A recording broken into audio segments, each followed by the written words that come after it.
Andito naman po tayo sa cooking show na puro kwentuhan, puro hiwaan. May kaunting luto. Ito po ang inyong Chef Boy Cologro.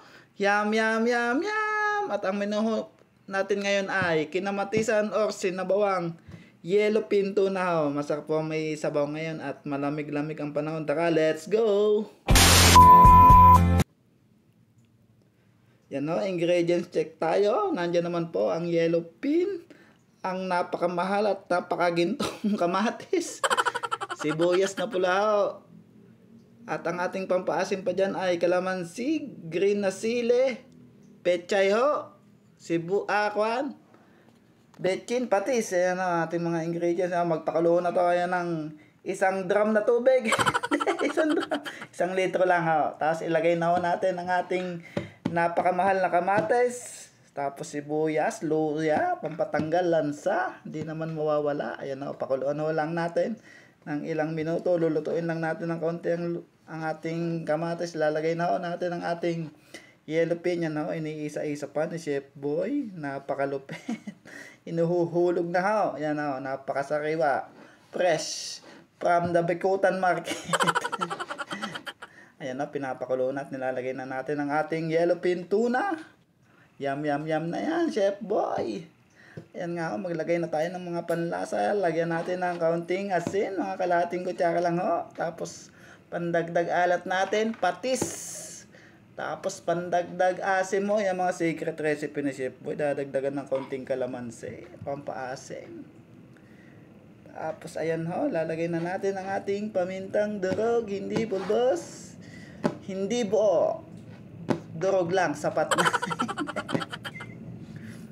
Tapos isusunod na po natin ang ating betchin para sa kainuman. Hindi betchin ho.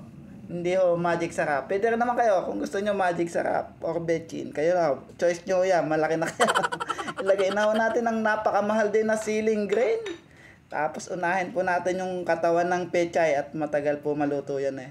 Tapos panghuli natin yung dahon at saglit lang ho yun. Minuto lang, luto na yon. Panghuli yung dahon. Susunod na ho natin ang spring onions. Pakabangis mo, Chef Boy. May spring onions pa. Yayaman.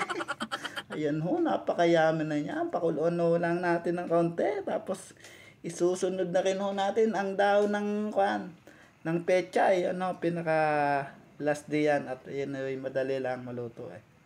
Minuto lang ho, luto na kagad yan. Ayan ho, isang kulo na lang yan. Chef Boy, napakayaman na niya. Napakasarap sa napakalamig-lamig na panahon. Yan ho, isang kulo na lamang. Ayos ang mga pakulo mo, Chef Boy. Ayan na nga ho, luto na at gutom na si Chef Boy. Kakain na ho ng tanghalian at rest day ho ngayon. Nako, napakasarap niya. Masarap po ngayon mga sinabawan. At napakalamig ng panahon ngayon. Medyo malamig-lamig pa. Ayan na nga ho, kakain na. Hindi ho kape at Royal True Orange ang kasama niya. Soft drinks para sa masarap na sabaw. Tapos soft drinks. Ayan po, kakain na po si Chef Boy Cologro. Luto na po ang kanyang sinabawang yellow pin tuna. Ayan o, napakayami naman niya, Chef Boy. Ayan po, ating yellow pin. Ayan, ang kamatis. Napakayami. Tama ko yan sa malamig-lamig na panahon. No? At puro ang luto ngayon natin, puro sinabawan at malamig-lamig pa ang panahon ngayon. Kakain na tayo. Unang subo, kamatis agad. Napakamahal ng kamatis. Namnamin natin. Tapos isda. Ayun o, isda. Yellow pin. Favorite ni Chef Boy.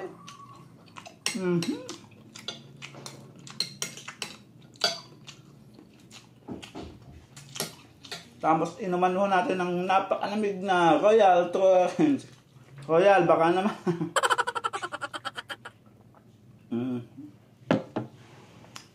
Ayan na, salamat po sa mga nanood. Hanggang sa muli. Yum, yum, yum, yum.